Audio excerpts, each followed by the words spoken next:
So I'm continuing my video session. It's actually past paper session for 5070, and this time I've selected 42. It's of May, June 2025. Time 1 hour.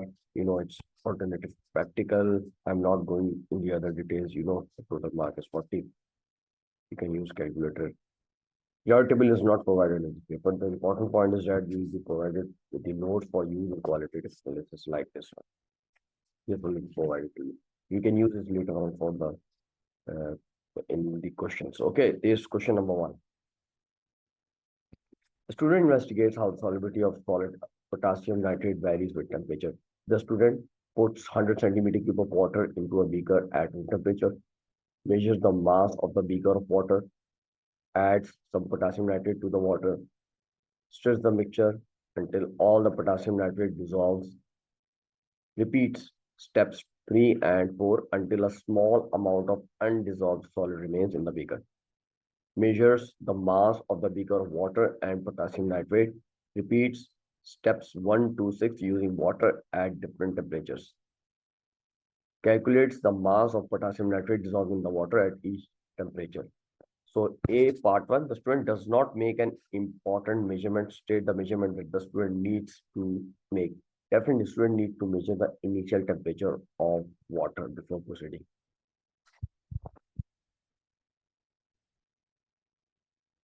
Measure the initial temperature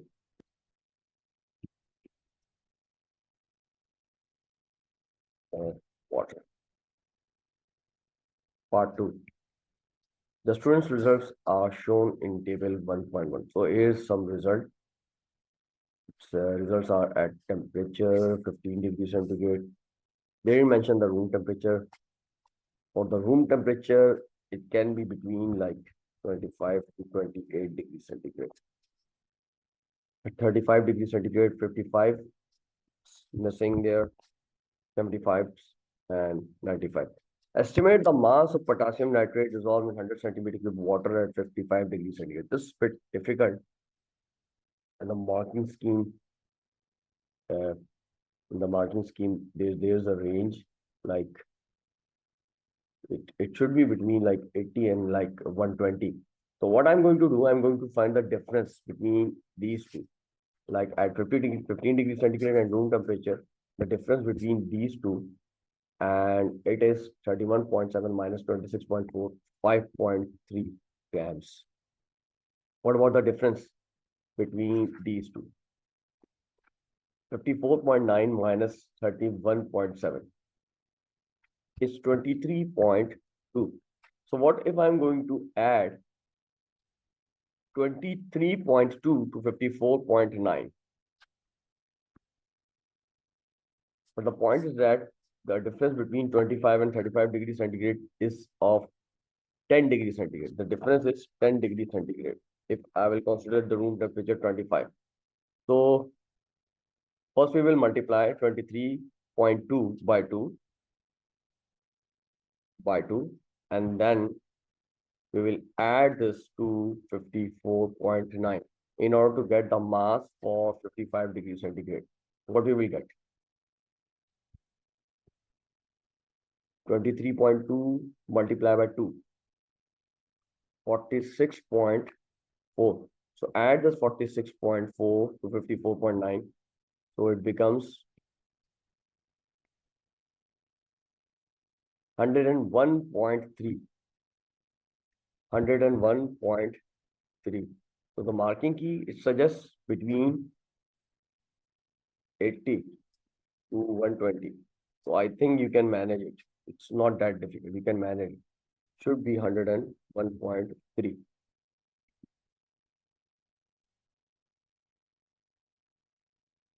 Okay, part 3. The student observed that when the solution made at 75 degrees centigrade is left at room temperature, a solid appears in the beaker. Definitely the temperature is decreasing. If you leave it at room temperature, the temperature decreases and the solubility varies with temperature. So what is happening? Temperature of the solution decreases or cool down. The solubility of KNO3 decreases as temperature falls. Temperature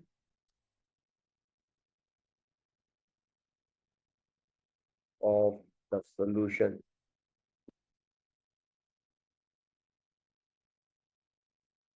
decreases or cooled down.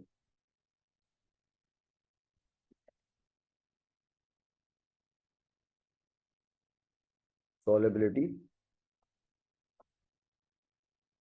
of potassium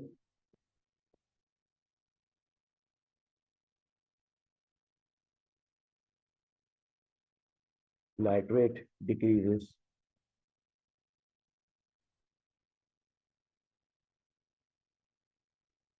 as temperature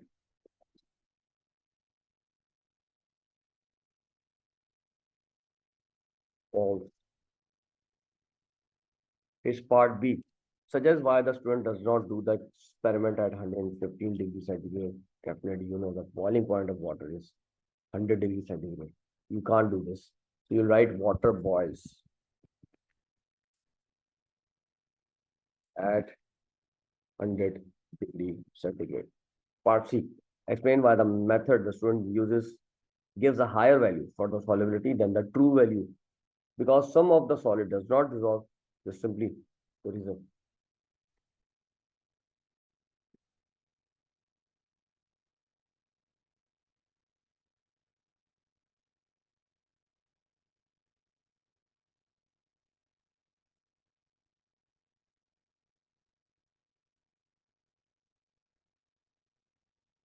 Welcome to Chain of Qualified Tutors. Unlock your academic potential with expert tutoring, from secondary school to graduation level. Master math, science, English, and more with personalized one-on-one guidance.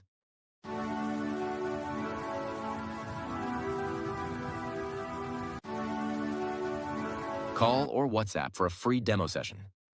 We offer on-site and online tuition. Question number 2.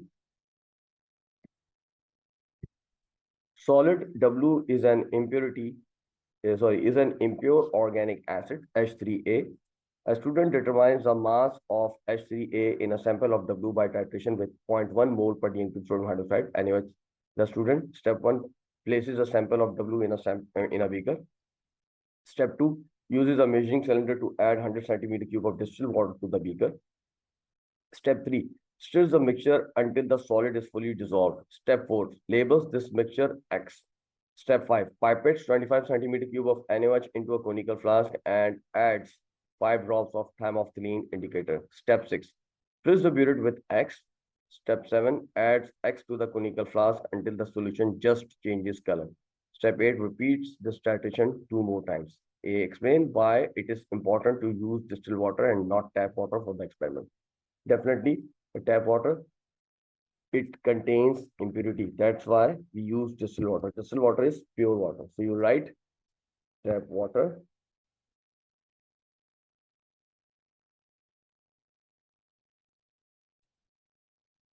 contains impurity.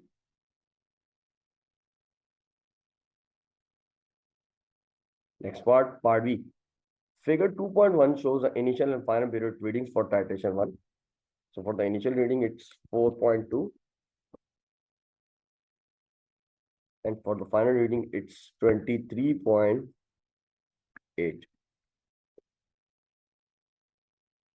Part 1. Table 2.1 shows some of the students' results. Complete table 2.1 by writing the initial and final readings for titration 1. Calculating the volume of X used in each titration. Taking the best titration results. So for the final period reading, we have 23.8 and initial reading it's 4.2. So difference must be 19.6. For titration number 2, 19.2 minus 0.1, 19.1. For titration number 3, 38.6 minus 19.3, it's 19.3. So if you look at these values, titration 2 and 3 must be the best one because this one is too high. These two are best titration results. To use the best titration results to calculate the average volume of X used. So what I'm going to do, I'm going to add these two, 19.1 plus 19.3 divided by 2, and we will get 19.2 as the average volume. Part C. Calculate the number of moles of NaOH in 25 centimeter cube of 0.1 mole per dm cube NaOH. So, 1 dm cube, you all are aware that it's equal to 1000 centimeter cube. So, what I'm going to do, I will write 1000 centimeter cube contains 0.1 mole. Therefore, 25 centimeter cube contains X moles. So X is equal to 0.1 multiplied by 25 and divided by 1000. What you will get? You will get 0.0025. Part D. The equation for the reaction between H3A and NaOH is shown. You see there are 3 moles of NaOH reacting with 1 mole of H3A. Calculate the number of moles of H3A that reacts with 25 centimeter cube of 0.1 mole per dm cube NaOH. Now we have the moles of NaOH. We can easily calculate the number of reacting moles of H3A. So according to the relationship, 3 moles of NaOH react with 1 mole of H3A. Therefore, 0.0025 mole react with X mole of H3A. So X is equal to 0.0025 divided by 3, and we will get 0.000833 moles of the acid, that is H3A. Calculate the number of moles of H3A in the sample of W. So in the sample of W, these moles are present in how much volume? So these moles are present in this much volume. This is the volume of X, 19.2. 19.2, this is in this volume. These are the number of moles, that is 0.000833. We need to calculate in 100 centimeter cube. Yes, we need to calculate in 100 centimeter cube. So what I'm going to write? I will write 19.2 centimeter cube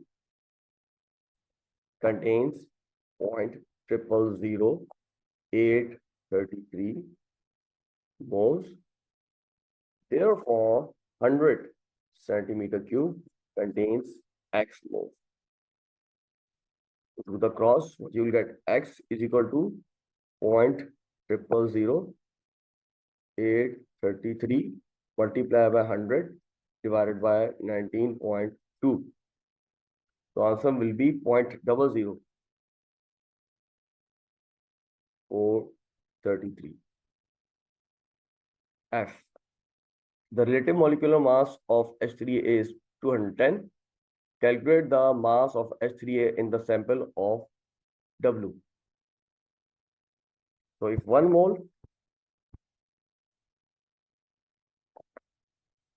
210.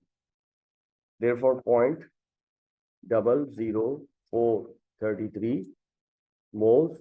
The mass was the X. X become equal to 210 multiplied by 0.00433 divided by 210.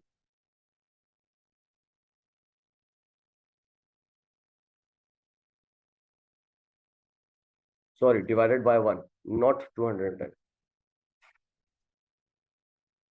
What you will get? 0.9093 or 0.91, round it off. So you will get 0.91. This will be the final answer.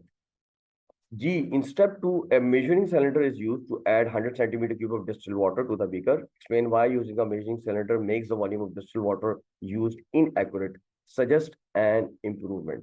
You see, measuring cylinder has a lower accuracy that is only reached to 0.5 centimeter cube. So we can use either pipette or burette. Burette will be the best option. Measuring cylinder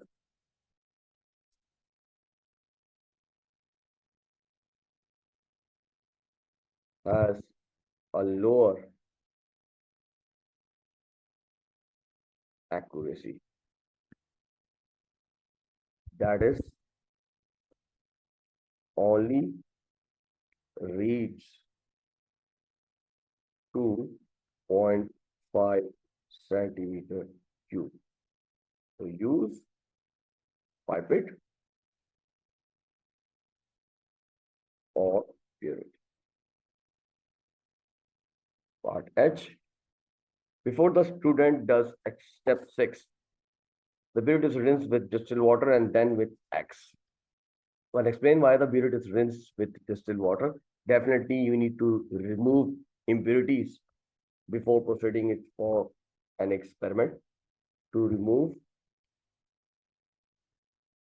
impurities.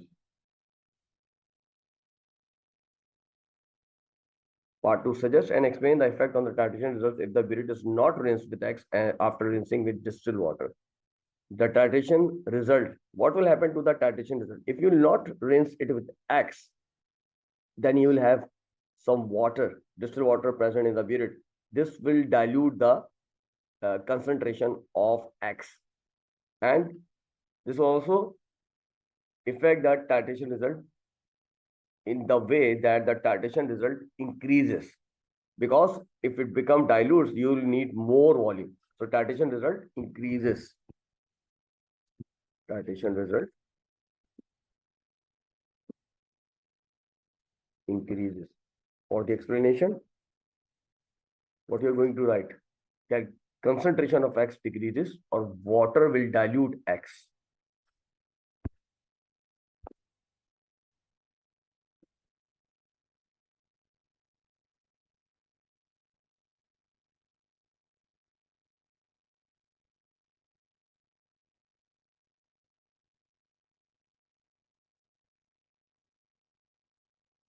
Water will dilute X.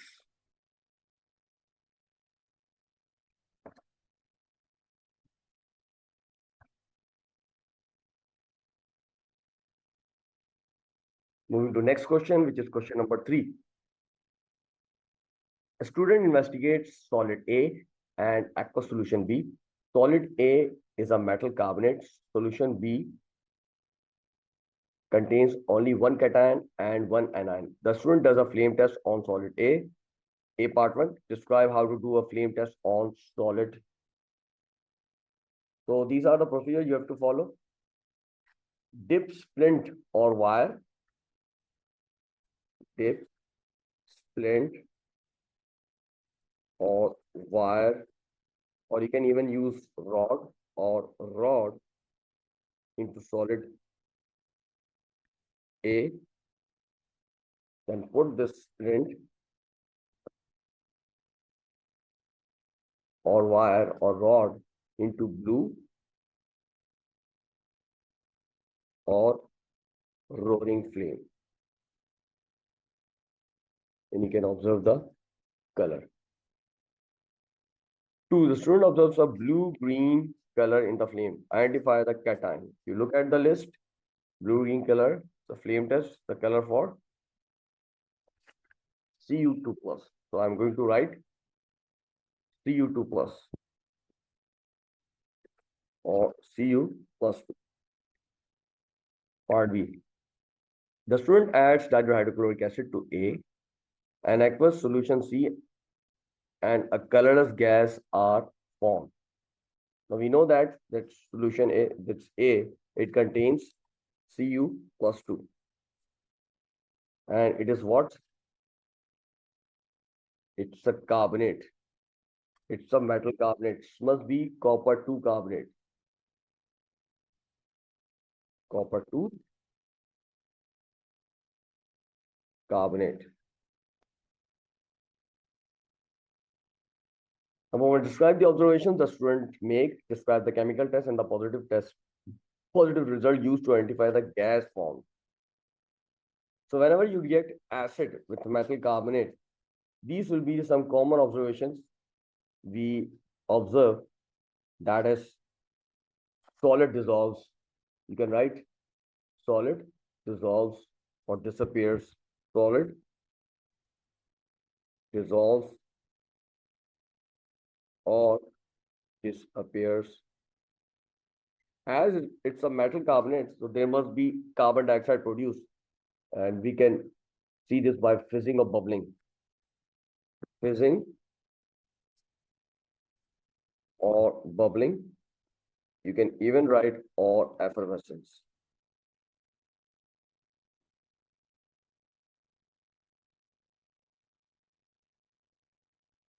Due to formation of carbon dioxide. I'm writing the formula of carbon dioxide. We don't have much space. CO2 is the formula for carbon dioxide. What else observation you can see here? You have Cu plus 2 ions, so the solution will definitely turn to blue due to the formation of the salt of copper 2 ion. Solution turns to blue. You can even write blue-green, as the color of the flame test is blue-green, so you can write blue-green. So the test must be performed for the carbon dioxide gases. You look at this list, there's a test for the gases. In the gases, we have carbon dioxide test. Here, that turns lime water milky. So the test will be lime water. And result will be milky.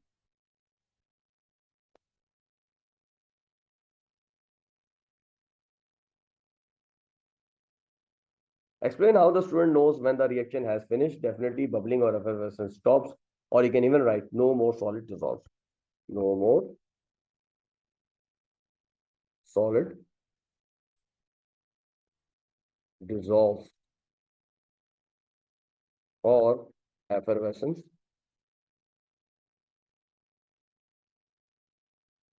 stops.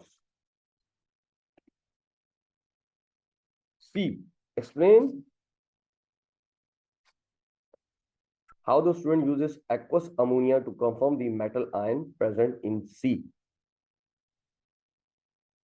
Now, student need to use aqueous ammonia to confirm the metal ion present in C. And they are also saying that you have to include observation in your result. So if you look at the test for the cations, there's a test for cations, and there's a test for Cu plus 2 ion. With aqueous ammonia, we see light blue PPT, which is soluble in excess, giving a dark blue solution. So you have to write all these things here. So you write add ammonia. Add ammonia. You see blue PPT. PPT dissolves in excess.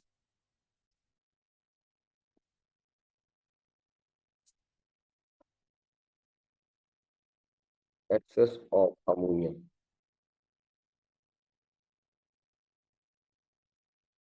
Gives dark blue solution. Part D. The student does test on B. The results are shown in table 3.1. Test adds dilute nitric acid and aqueous barium nitrate. Observation colorless solution formed. So this one is the test for the anion. If you look at the list of the anion, here's a test, and it's of sulfate ion. After you are acidifying with nitric acid, you are adding barium nitrate. White precipitate must be produced. If the sulfate ion is there, it should not produce, so sulfate ion is absent.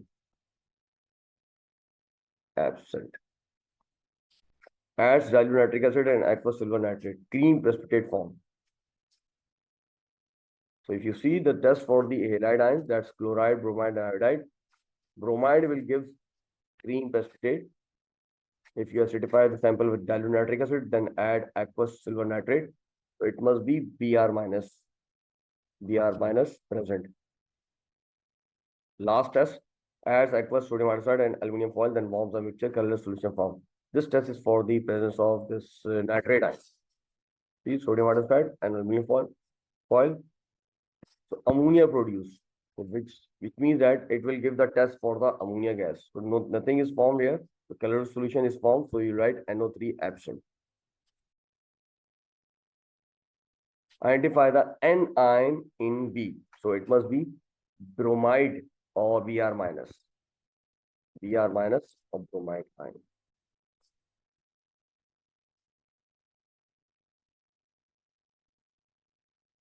Last question, that's question number 4. Q is a mixture of a solid copper 2 carbonate and solid lead sulfate. Lead sulfate is insoluble in water and does not react with dilute sulfuric acid.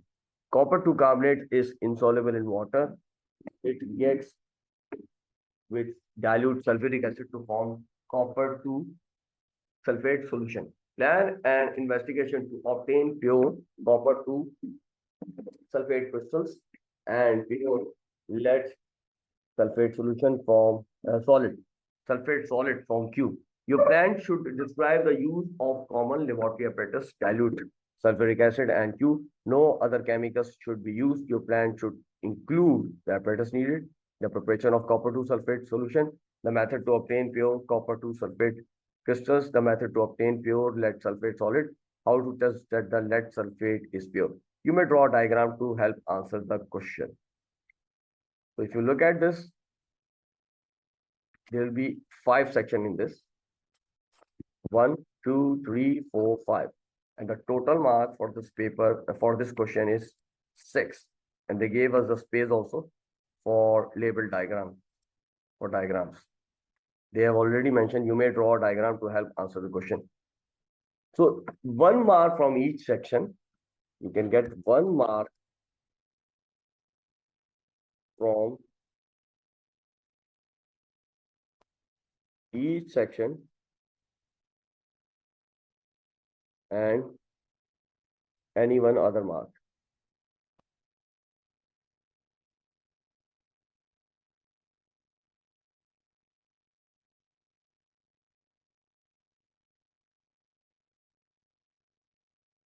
So for the apparatus, I am definitely going to recommend you, suggest you to try to get 2 marks from this. 1 plus 1. Now you'll be left with 4 marks. You can easily get 4 marks from the other section. 1 from this, 1 from this, 1 from this, and 1 from the last one. So I will start with the diagram. So what diagram you expect here? So if you look at the details, what apparatus you can use? You can use for the apparatus, I'm going to write the names here. So you can choose any 2 and draw diagram of those apparatus. Filter funnel and paper.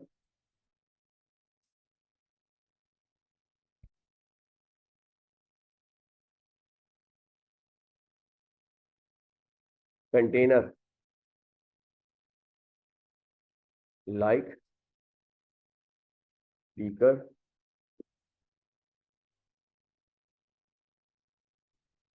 conical flask, or even evaporating dish or evaporating dish.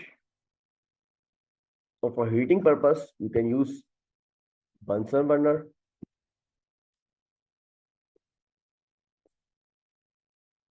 or heater, electric heater. It's actually electric heater. Or even water bath is also allowed. If you know how to draw water bath, you can draw water bath. I suggest you try to draw the diagrams that's easy for you. So you can also have melting point apparatus, as they have also asked us to test the purity of lead sulfate, and you can do this by finding the melting point, measuring the melting point of lead sulfate produced. Melting point apparatus.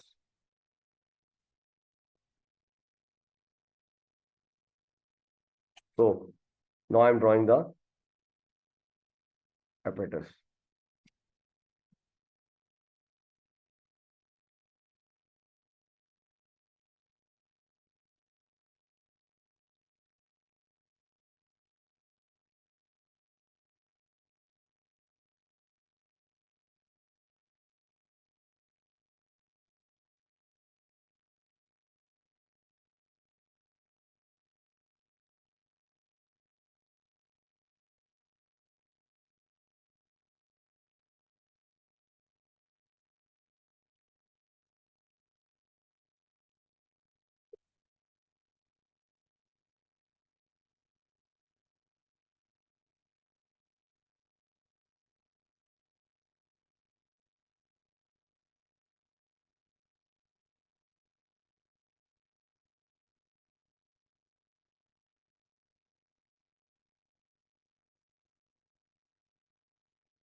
Try to label these also. So we have filter funnel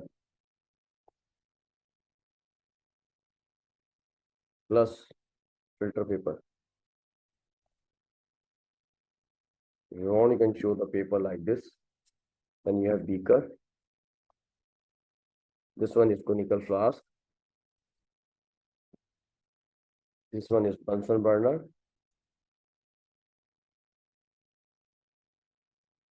And this one is evaporating dish. You can easily gain 2 marks from this. You can draw these. Now we are left with 4 marks.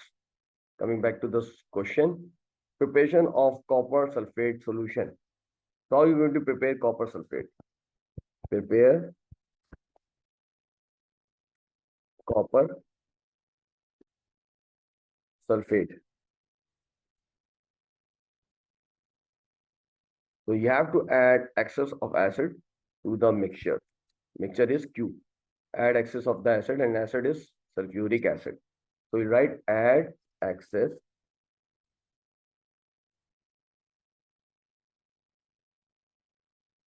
sulfuric acid to the Q. Q is a mixture. You can even write or mixture. Or you can write instead of this, add acid until bubbling stops. Why there's a chance of bubbling? If you look at the mixture, it's containing carbonate. So definitely they will be bubbling due to the formation of carbon dioxide gas. You can write one of these. Okay, next point, how you are going to obtain copper sulfate solid. Obtain copper sulfate solid.